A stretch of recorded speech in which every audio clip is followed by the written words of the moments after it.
Hi, this is a little addendum video to the previous video I did, which talked about bringing 2D assets into 3D through SketchUp.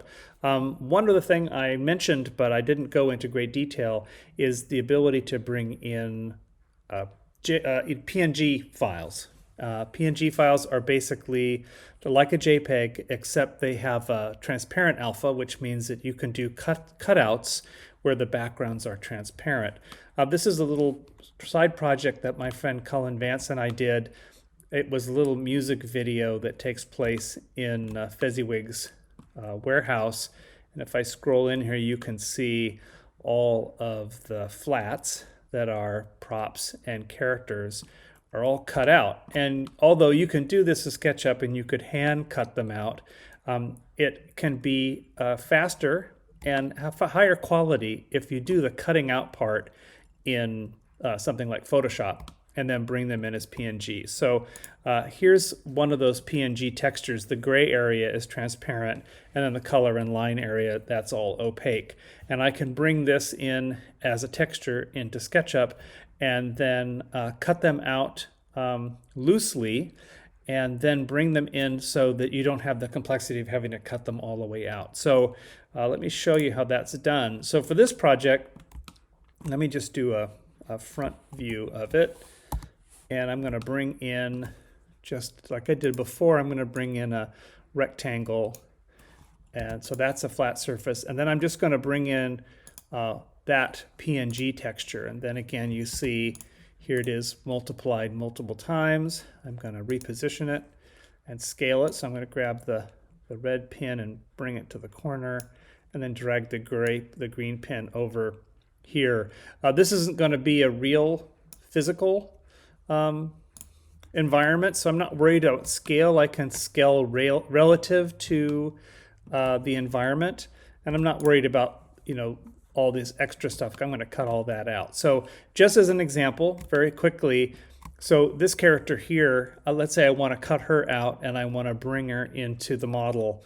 I don't have to cut her out with much precision. I can just grab the parts I need, and notice I'm not doing a fine tracing of her, the outside of her, and I can make this line that's around her invisible. So I'm going to grab her. I'm going to just make a copy of her here.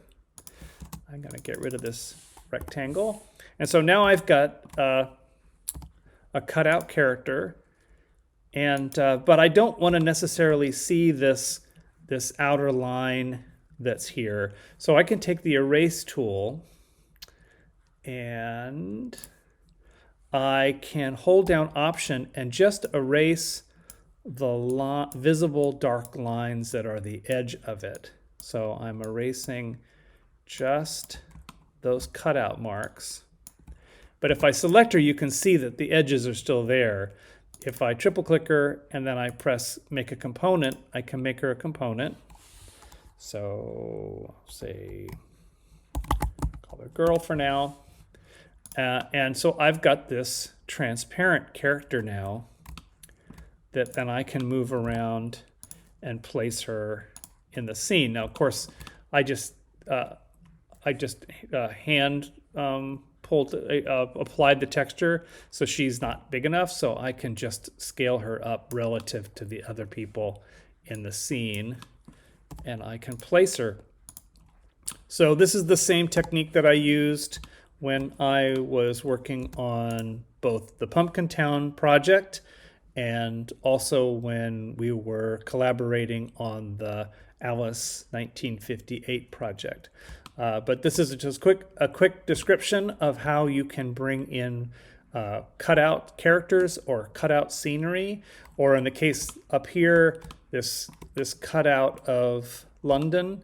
It's all done the same way. These are just planes of PNG files that I have brought in and layered, and then I could bring it into VR Sketch and walk around in VR. But in this case, I actually used a program called Enscape, which is an architectural animation or real-time rendering software that then I can actually bring the camera in and then move it along a predetermined track. I use that for Pumpkin Town, for Alice in Wonderland, and for this music video, which I'll put in a link below so you can see for yourself. It does a beautiful job of rendering these illustrations. And it's also worth mentioning that all of these characters and the backgrounds were all drawn and colored in Procreate on an iPad. So you don't need a lot of big old computer tech to be able to do really kind of impressive layouts and environments. And all of this was done in SketchUp, which is more traditionally an architectural tool and not necessarily for high-end production. But with these tools, with these textures, with programs like Enscape, and the ability to export out to something like YouTube, you can create some pretty high-end looking stuff with some simple skills. And note that there's hardly any actual 3D modeling in here. The entire thing is made of flats, so you don't necessarily have to have huge 3D modeling chops to be able to create convincing attractions or videos or environments. You just need to be able to bring in flat PNGs and arrange them and then move your camera through them. So I hope this helped.